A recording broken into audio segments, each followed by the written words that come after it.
Kapıdaki çay içesin. Konaklar geldi.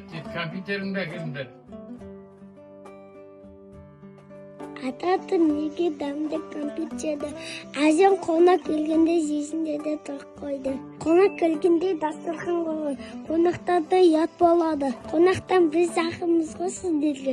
Құлыным, әрине әжеңдікі дұрыс. Қонақ келсе құт келеді деген атам қазақ. Тауып айтқандай, қонақ келгенде қонақта төрге шығарып, бар жақсы дәмді дастарханды қойып, сыйлауымыз керек. Ассалаумағалейкум. Уағалейкум ассалам. Атам неге қонақтар келеді? Келсін қонақтар.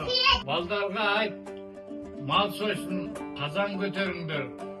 Ал балаларым, онда келе жатқан қонақтың алдынан шығайық, күтіп алайық. 40-тың бірі Қыдыр деген.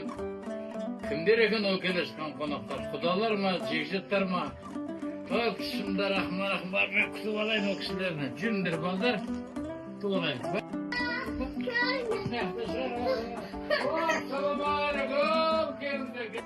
Атам маған аманда, ажыпты жан бол деген.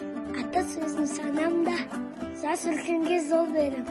Алдың ора кісінің, кесіп өтпей көргенен, ізетін кісінің сәлем десіп қой берем. Ой жарайсың құлыным менің құлыным, сондай ақылды.